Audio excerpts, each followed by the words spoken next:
Welcome to the Recruiter Startup Podcast. My name's dualta, and in this podcast series, I will be interviewing investors, advisors, thought leaders, recruiters, entrepreneurs who are based all over the world, and we will be discussing how to set up, scale, operate, and even sell a world-class recruitment company.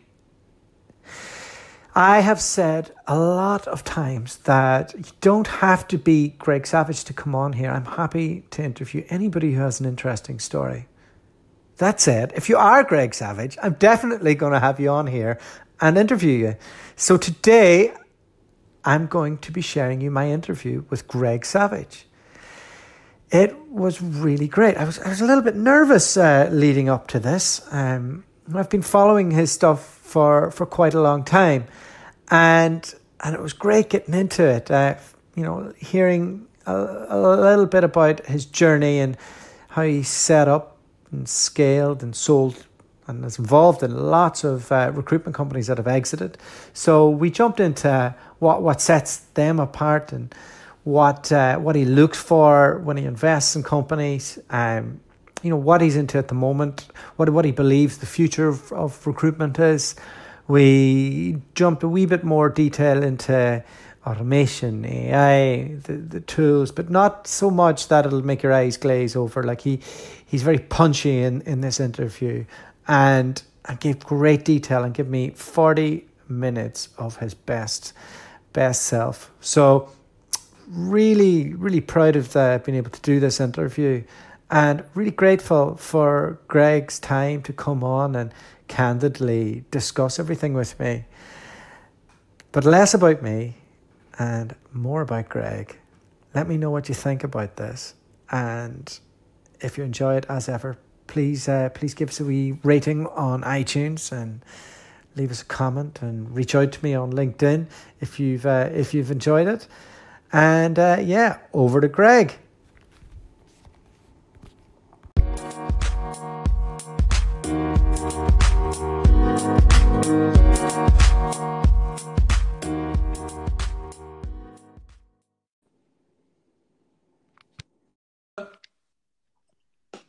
Hello. Greg Savage, how are you? Can you hear me? I can hear you wonderfully. Oh, good news. Good stuff. Where am I calling to, Greg? Where are you calling to? Yeah, where in the world are you? You were on a world tour recently. Yeah, I'm sitting at my desk at home in Sydney, Australia. That's great. 40 years in the game and still grinding at 8 p.m., hey? Well, that's only because you want to speak to me in a time zone that's good for you, and I'm very accommodating. That's the only reason. Yeah, and I thank you. I thank you a lot for that. So you're a man that doesn't need a lot of introductions, but I'm going to ask you anyway. Could you tell us a little bit about how you fell into recruitment, and then we'll jump into the good stuff. Well, yeah, sure. A lot of people fall into recruitment, but not too many straight from university, certainly not in January 1980, when the recruitment industry was very, very different. And not only that, I started in an executive search firm. I was 21. The next youngest recruiter was 46. Wow. They were a crusty firm of executive recruiters, and I got an opportunity there. And it was the best thing because it taught me about selling retainers and the value of the work that we do. And so the short history after that is very difficult to give you because 40 years can't be condensed very easily, but there were 2 or 3 years in the UK. There was a period back with the same company in Australia. And when that company was bought by Hayes, I set out with 2 other guys and we started our own business called Recruitment Solutions. And that grew to 40, 50 million, and we listed it on the Australian Stock Exchange via an IPO, which is quite unusual in the late 90s. And the other big chunk of things I've done was 10 years with Aquint, which is the world's largest marketing recruiter. And I was the international CEO, which is basically what the Americans call all their business outside of the US. And that was 5 offices when I started. We ended up with 35 in 17 countries. So that was an very interesting and exciting period. And then we engineered a management buyout of 10 of their offices with a company called Firebrand that I was the major shareholder of. And I sold that about 5 years ago. And since then, I've been consulting to the industry, mainly I'm on the board of 12 recruitment companies in about 5 different cities, 3 different countries. So that keeps me very engaged and very switched on, and I'm learning all the time. I'm also invested in some recruiters and HR tech businesses. So constantly engaging with trying to grow businesses and dealing with the issues of change in our industry. And as you know, I do a bit of speaking, but that's really just for fun, a bit of money, and it takes me to wherever the rugby internationals are in the world. So that's what that's about. Fantastic. So that's it. That's 40 years for you. Okay, show's over. All right, brilliant. Let me bring you back to that young man who set up his first recruitment company. Did you have any money? How did you manage to do it? We had no money. I was 27. I had been in the industry for 7 years, and I'd had a good run. I was already a director of this company called Accountancy Placements. I was the most junior. I think I was actually an associate director. And then when Hayes bought the business, we said to Hayes, "Hey guys, we're running your business here. Can we have equity in your business?" And they said, "Certainly not." They were very nice about it, but they weren't going to be giving any equity to any young upstarts from down under. But they didn't present it like that. They just said, "Hey guys, we're a public company. We're not doing that." And so we started our own company. I was 27. The other 2 that founded it were a bit older. We had no money. I had to borrow my $15,000 to put it into the business. And I didn't have $15,000. I literally had to borrow it. And we did something a little bit interesting. Each person put 15 in, and then we got another 55 from a venture, from an outside investor. And we started with $100,000, I think it was. Wow. This was a long time ago. And when you did that, did you have a vision for where that business was going to go? Did you have a model in place, or were you making it up as you went along? We never anticipated and dreamed that it would reach the heights that it did. And I can tell you about that later if you're interested. Yeah, of course. But we also didn't start on the smell of an oily rag, because we borrowed money, because we were prepared to give equity away before we'd even started. Well, not give it away, sell it. We started with a reasonable amount of capital, and we started on day 1 with 9 people. Wow. And that's not what people normally do. And all of them were experienced. And we made our first placement at 11:10 on the 4th day, as I recall. It was a company called State Street. Anyway, and away we went from there. And is this in Sydney, Greg? Goal was, sorry, mate? Is this in Sydney? Yeah, this was in Sydney. Okay. That business eventually had offices in about 8 cities, but it was in Sydney. And I think our goal was, to answer your question, to do it really well, to do it our way. And we had some vague image of success, but I guess if you'd asked me that day what success looked like, it probably looked like a company of 20 people. Yeah. It ended up being a company of 250 people. So it surpassed that. And let me bring you back to that point. How did you persuade 9 people to join you? Like from day 1, that seems like something that would be really difficult to do today. Okay, it's a difficult thing to talk about in a way, because even though it's 30 years ago, it was in 1987. Yeah. What happened was, as I mentioned, the 3 of us resigned, and we went to our key people, and we had a close. This is a lesson about leadership. It's a lesson about trust. It's a lesson about loyalty. It's a lesson about opportunity. And we handpicked 6 or 7 people, all from that business. And we said to them, "We're striking out on our own, and we can guarantee you nothing except we've got enough money to pay your salary for the first 3 or 4 months. And after that, we better be billing. Otherwise, we're up, a certain creek." And they all came on lower salaries that they were on before. And actually, we started with 2 offices. I said we started with 9 people. That's true. But there were 7 in Sydney office, and there were 2 in North Sydney office on day 1, which was the 17th of August, 1987. If you could put your finger on anything that you did wrong as a young man back then, from a leadership perspective or from a decision-making perspective, was there anything that you would change now if you were to put the Greg Savage of today in the shoes of that young man? Mate, how long is this podcast? Have we got like 8 or 9 hours? I'm I'll not being keep you as long as I can facetious. I get. mean, I was highly competitive, naive, uh, um, set far too high standards, very black and white, didn't have empathy, was not a good listener, was a one-way communicator, do it this way, what was quick with the tongue, quick with a smart remark.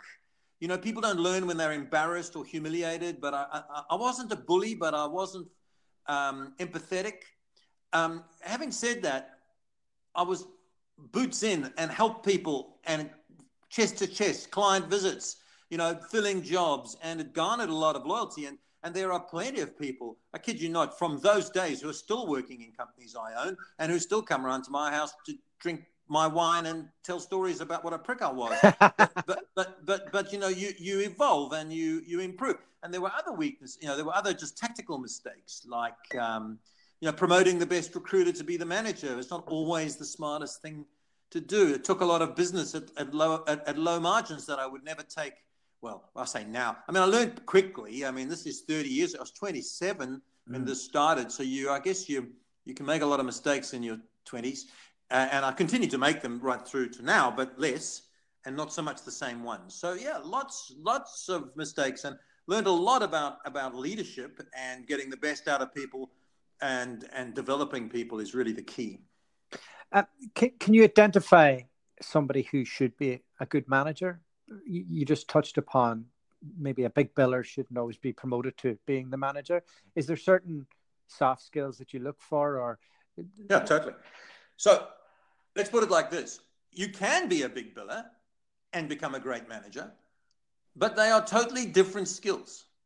Okay, so a big biller, a great recruiter is typically a selfish person, and I say that in a positive way. I don't mean they're mean, but they want to be top of the leaderboard. They love the thrill of the chase. They love the attention of the highest billings. They love the immediate thrill of commission checks. Whereas a manager gets their satisfaction out of the success of others. That is the key differentiator. Not for altruistic reasons necessarily, but to be a good manager, you do actually have to care about the career of the people that are working with you. And so a manager will have coaching skills. A manager will have communication skills, which includes listening. A manager will have some level of empathy and some ability to clearly identify goals and expectations and consequences for non-achievement, but also supporting people through that. So these are some of the big differences that billers don't necessarily have. I mean, I was a good recruiter, but I wasn't great. I wasn't the best ever. I was better than most. You would have hired me, but I wasn't great. But I soon learned that my real thrill was growing businesses and helping other people succeed, and through that, creating an asset of value.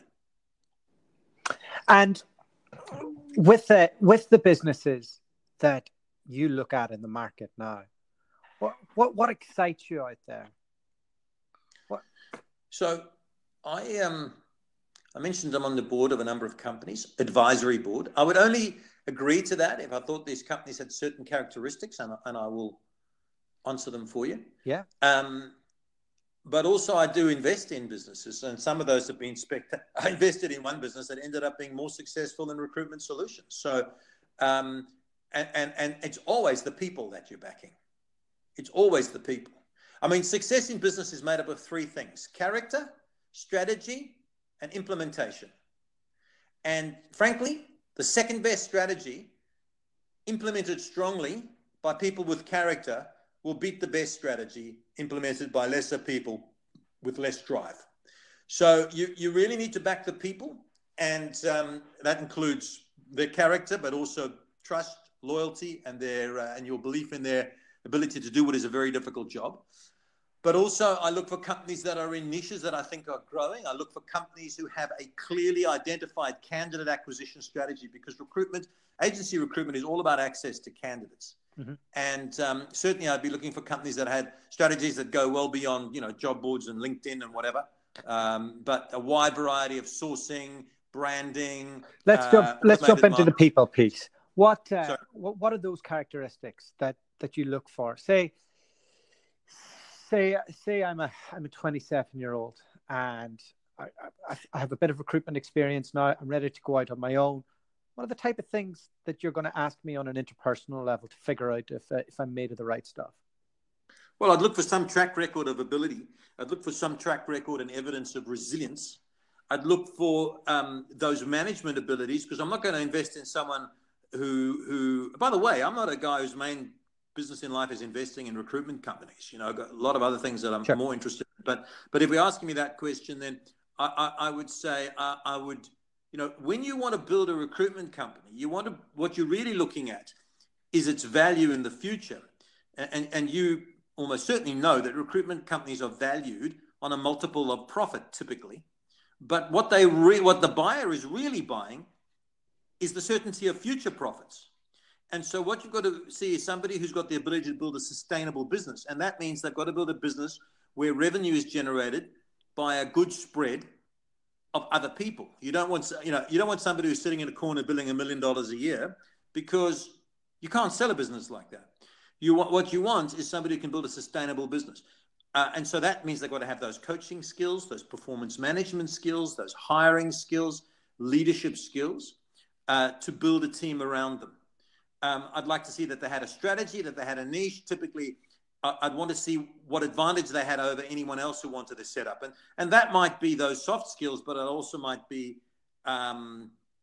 credibility in a niche and contacts and networks in a niche, which I would find attractive if I thought it was the right niche. So those are some of the things I'd be looking for. What type of niches are exciting you out there in the marketplace right now? Oh, look, it varies from city to city, country to country. And as I said, I'm not really spending my time thinking about it. I'm more interested in HR tech businesses that are going to actually make some difference on the recruitment industry. So that's something I have invested in 2 or 3 of those. Well, let's jump into some of that then. Well, which one? What would you? Oh, so there's a company called Video My Job, which I think is a really smart, simple tool that is about job advertising via video, but it's really about employer branding. And it's really about amplifying through social a message to reach passive candidates. And I think that's very clever. A company called LiveHire, I was one of the first people involved in that. That's now listed on the stock exchange. They build talent communities. They're all about going to corporates and saying you need to build a pipeline of candidates before you need them. It's about active recruiting rather than passive. So I think that's pretty smart. And there are 1 or 2 others that I'm more low key in that I think are interesting. In terms of recruitment companies, I don't really care the niche unless it's one that I think could be dying, or slowing down. But if it's one where I think there is a sustainable future, it's about depth. It's about ability to access candidates in an environment where clients need candidates. That's the obvious thing to say, but people seem to miss it. So you really want to actually open a recruitment business in a market where there's a shortage of candidates. Yeah. And a lot of recruiters say, but if it's hard to find candidates, then that's the wrong place to be. That's the right place to be. You need to be in that place, and then you need to be the world champion at engaging with candidates. And if you can't do that, you'll no longer have value going forward, because screening candidates is not a process of value anymore. Machines and low-paid people can do that very effectively. It seems to be changing quite a lot. Even since, I was in recruitment in Australia 4 years ago now, and I did about 3 years there, and we were very protective over our database. And not that we were using it to predict anything, but just more the IP. Now we seem to be more focused on becoming famous in a niche and being known for that, and that being a very primary driver when building talent communities. I think just to pick up. Sorry, I can ask you a question. Go ahead. Yeah, how does that affect the modern recruiter whenever they're being brought into a business now? Because before it was very much get on the phone, do your 20 candidate calls, your 20 client calls, and get an ad done, try and get out to a couple of meetings, do a couple of candidate regs, and then that was your get a few resumes out, and then that was your day. Now, do you see recruitment companies investing in the other side and managing to put all that in the one day, or how do you see it changing in companies you're involved in? Oh, I definitely see people doing it. I see a lot of the current recruiter's job is being automated. Yeah. Right. So it's being, and it will continue to be automated, and there'll be no value in it. And recruiters who try to compete with the machine will lose. So what you've got to do is you've got to be smart. You've got to work out where the value is in what you do. And the value is increasingly not so much in sourcing, because that can be automated. It is engaging part of sourcing. So finding candidates is becoming easier and easier. Recruiting them is becoming harder and harder. So if you look at that little simple area there, recruiters are going to be great at the engaging part, and most of them are not, right? So reaching out to people, constructing a conversation, and bringing people into the hiring process. That's a real skill where there's value. That's one area. Screening candidates. There are recruiters in Sydney today and all over the world, London too, who will spend most of their day screening people off job boards, of which 1 out of 200 will end up getting a job. That is a completely fucked business model. It won't be sustainable, because it can be screened by keyword matching and very sophisticated machine learning, better without bias by machines than a human being. So again, not much value in that going forward. Not much value in the logistics, setting up interviews, etc. That can be done by machines and will be done more effectively. So where's the value? Well, the value for recruiters is in their ability to find candidates and actually recruit them and bring them to the hiring table through influencing skills. So really the recruiter's future is on their consulting, persuading, advising, influencing ability. Most recruiters, no, I shouldn't say that, many recruiters are very little more than keyword matchers and spammers of resumes, and they have no future. Do you get much pushback from agencies out there when you bring your ideas of this to the field? And has that changed in recent times? Look, I've been saying things like that for, 5, 6, 7 years. And in the beginning, people paid lip service to it, and most didn't change. But certainly now the ones that I'm on the board of, they don't pay lip service to it. They are, we're investing in digital marketing and a whole range of things. But also the occasional talks that I do around the place, I feel more people, it's making sense to them more. The biggest threat to most owners of recruitment companies is complacency and backward-looking attitudes. And there is a lot of that around. It's like, we're still making money. The old ways are still the best. There is a lot about the old ways that indeed are the best, like picking up the phone and influencing somebody to go for a job. But there's a lot about the old ways, like mindless cold calling and spamming resumes around town, that are just no longer effective. And even LinkedIn, as important as it is, and job boards, as important as they are, depending on what niche you're in, I think are going to become increasingly ineffective. And we need to come up with different strategies to engage with candidates. Because candidates are thinking differently to the way they did. They're behaving like consumers. They're constantly on the lookout. They are dipping their toe into the market almost immediately. They've got a new job. They're looking at reviews. They're looking at social media. And so their attitude to job hunting is very different to the way it was even 10 years ago. When you look at setting up a business from scratch, if I could bring you to being that young guy again, but with your knowledge, and it's day one, you don't have a lot of money, what would you do? Well, that is a scenario that is not realistic, because I do have a lot of knowledge and I do have a little bit of money. So I would very hard to put myself into that position. Let's jump into what Greg Savage would do right now if he was to set up a recruitment company.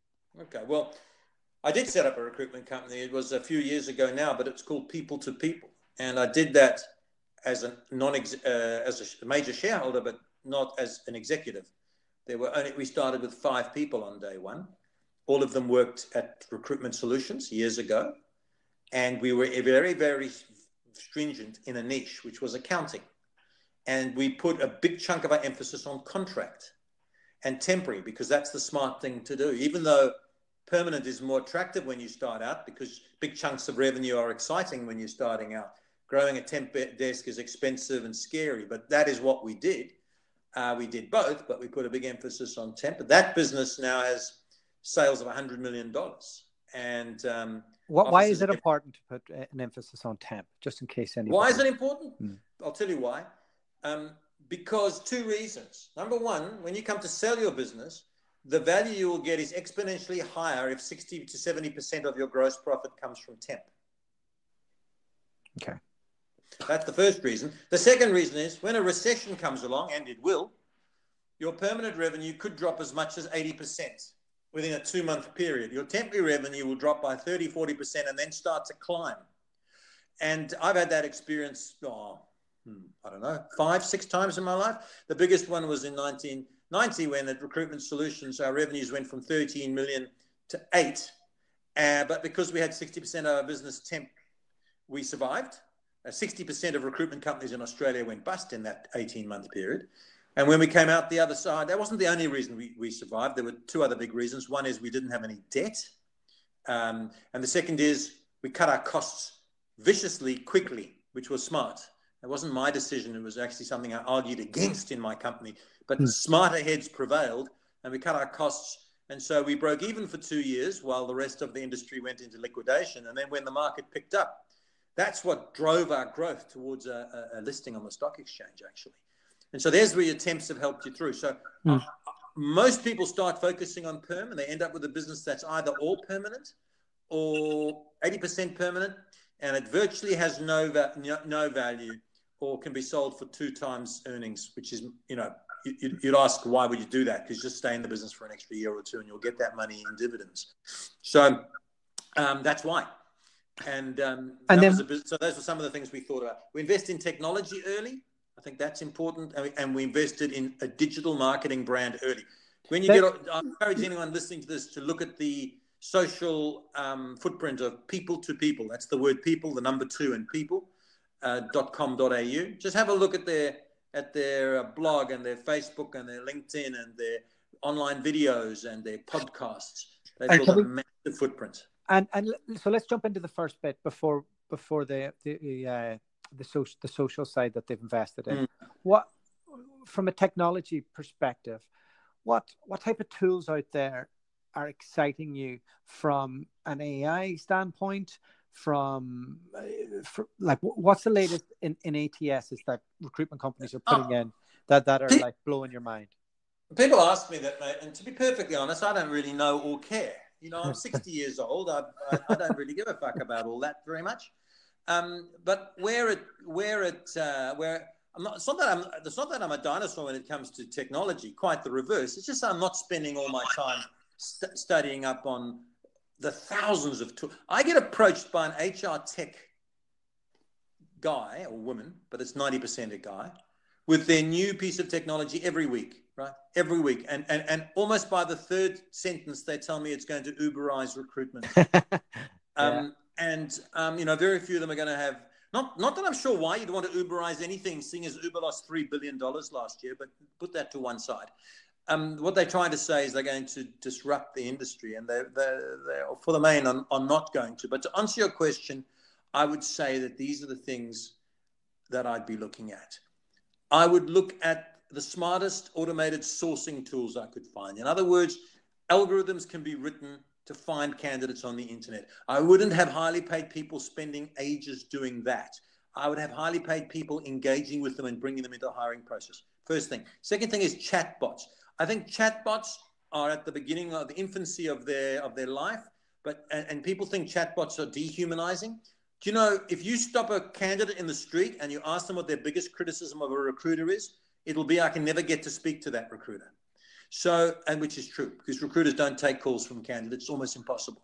So what we need is chatbots that can feed candidates with the information they want, screen them in, screen them out, and then the recruiter can take over. So I'd be investing in a chatbot, which you can get developed for you very simply right now. I would be investing in not screening, but matching tools like Pocket Recruiter. Have a look at Pocket Recruiter. I've got no interest in this company, except I've seen how it's worked. There's a couple of very interesting blogs written by Alex Wetzel, W-E-T-Z-E-L, I think it is, or S-E-L. Have a look at them about Pocket Recruiter and the massive money saving and generating effect of artificial intelligence used to create shortlists from recruiters' own databases. Because don't you, that most recruiters are running ads on job boards to recruit candidates that are already in their databases, right? Yeah. So this technology sorts that out. And that's just one, right? It's commercially available, but there's many others. So I said I didn't know a lot of things, but I do know a few things. And those are the ones that I would be looking at. I would also be looking at, anything that slows the process down. You want your CVs passed, your CVs formatted automatically. I think the videoing of job interviews to get sort of amplification and distribution through social channels. These are all technologies that are available now and that should be explored. There are probably, there are certainly many, many others. I haven't done a survey of them all. There are ATSs that are much more productive than others that people need to look at. But you've got to go and do your own work on that. I'm not really worried too much about it every day of my life right now. And then the next bit, before I cut you off, there was the social side. Well, what's important in building a personal brand? What type of things can we do? Oh, there's a massive. I mean, there are massive things that recruiters can do and should be doing. And the first thing I'd say is that it is actually not a choice. You really need to do it. But people don't seem to understand that building a brand on social isn't putting an odd tweets or sharing a job on LinkedIn. That's not building a social brand. A social brand is having a voice. It's to differentiate yourself through some sort of authenticity. It's about generosity. You should be giving more than taking. And by that, I mean sharing information, connecting people, answering questions. You've got to treat, social's got to be woven into the fabric of the way that you work rather than a task that you do every now and again. And the very simplest, and the secret is, not a secret, but one of the things I try to advise people is you don't need to be everywhere on social. You need to be where your candidates and clients hang out. That's where you need to be. Now, that's often on LinkedIn for most people, but it might be on Twitter for some people. If you're looking for accountants, Twitter's not your place probably. If you're looking for marketing people, it might be. It might be Instagram. It might be Pinterest. It might be somewhere else. But you've got to work out where your audience is. That's what you've got to do. Where is your audience? And then target. It's a content marketing strategy. You've got to put out content that is interesting to that audience. And people often say, well, what have I got? I've got nothing of interest to my audience. Well, that's a bit of a worry, seeing you work in the sector. But you probably do. Just a simple comment that, hey, my clients are missing out on the best candidates because they're taking too long to make decisions. Well, that statement right there, if it's true, is quite an interesting piece of content. That could be turned into a blog or a tweet or a status update on LinkedIn. So my simple advice for anyone listening to this, first thing you'd want to do is to build your connections on LinkedIn, because that's the simplest thing to do, and then put out content by a status update every single day on LinkedIn. Start to get comments, commentary, discussion, and that's part of your day, because what you're really trying to do, I'm not against recruiters making calls, but all I'm saying is, why make a cold call when you can make a warm call? And you can make a warm call when you've engaged with someone on social and they know who you are and they have an image of you already. I mean, I didn't come to you, right, for this podcast. You came to me. Why was that? I came to you because I first came across you when I was in Australia, and the manager I was working for took in a guy for an interview, and she came in to me and she said, I want this guy to come on your desk. I'm not too sure on him, but he just quoted the Greg Savage blog at me. So I think he's into the recruitment stuff. So I'm going to give him a shot. So that put you on my radar. And, think about it. We've never met, right? Yeah. But you have an image of me which is based on content, I presume. Yeah. You've read my blogs or you've seen my tweets or whatever. And so that encourages you to think, hey, I should go and talk to that guy because he's got something of value to say to my audience. That's you speaking, right? But it's all built on content. You don't actually know me. You don't know if I've got anything to say. You've never had a conversation with me before, but it was on content. And that's because I've been doing it for 10 years and I've been targeting my audience, which is recruiters. And this is what good recruiters need to do for their audiences. I'm not saying they spend 8 hours a day on it, but I think they do spend 30 minutes a day on it. Cut back on a few useless cold calls, speaking to emails, and build your personal brand. Yeah, absolutely. Speaking to voicemail, I should say. Speaking to voicemail is what I meant to say. Yeah. Where do you see agency recruitment in 5 to 10 years' time? Given that you've just given us a great outline on that, we'll be more consultative, we'll have less administration tasks, and we'll be documenting and being a bit more creative with building our brand through marketing. What does that agency look like? Is it a smaller agency? Is it like, how do you envisage it? Well, anyone who tries to predict the future is a bit of a fool, and I do it all, the time. So I'm a bit of a fool, because you never know. And to try and predict 10 years is just too hard, because give me 5. I'd say 5 years. I think the agency recruitment industry will be thriving in 5 years, but the vast majority of recruiters who are in it now will no longer be in it, because they wouldn't have adapted. I think the role of the recruiter, both agency and in-house, will become very much a talent advisor. I think the agency recruiter for the candidate will be like an agent, like how footballers and artists and have agents who represent them in the market exclusively. I think that's the future. I think the most highly talented people with the best skills will go to one trusted recruiter who will represent them in the marketplace. So I think that's going to be a massive change and a different skill set for recruiters. And on the client side, they'll work with fewer clients, and they'll work much closer with those clients, because the transactional recruiting will just be done by machines or very low-paid people in other countries.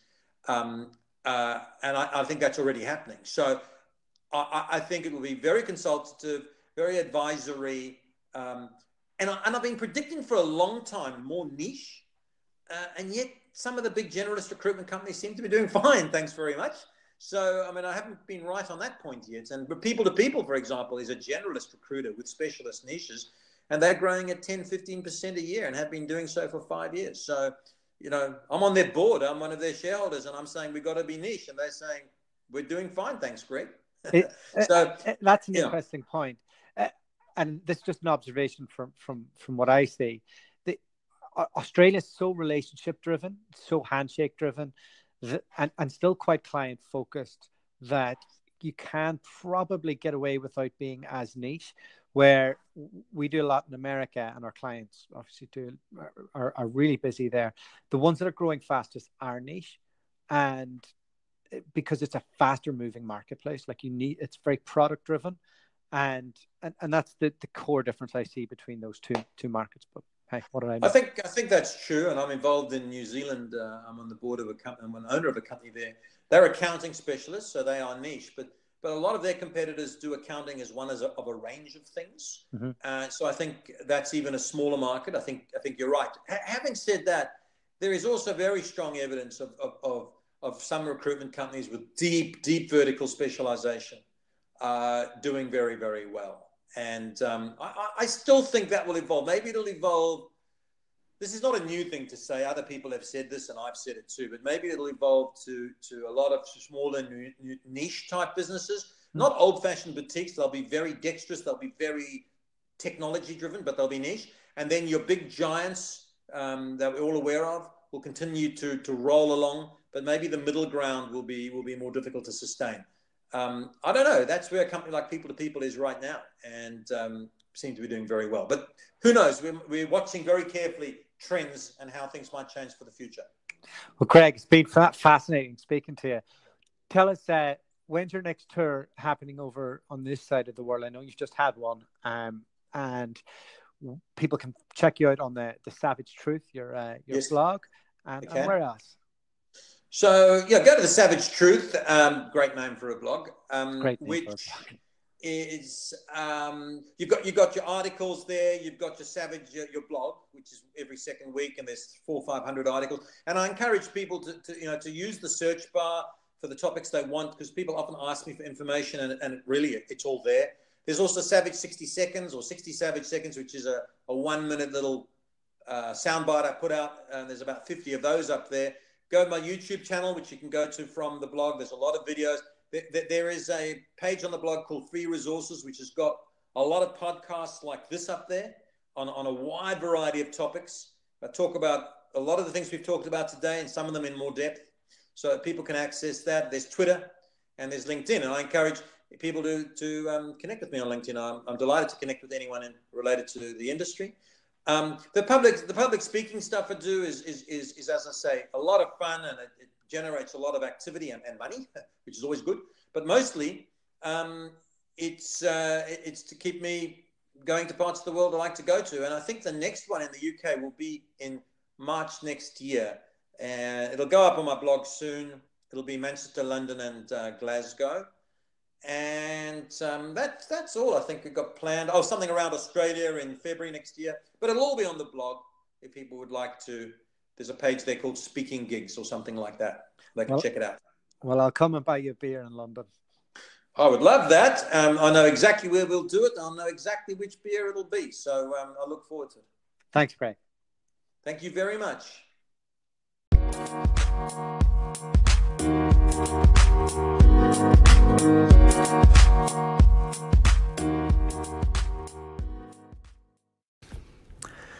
Well, there you go. A bit surreal interviewing Greg Savage.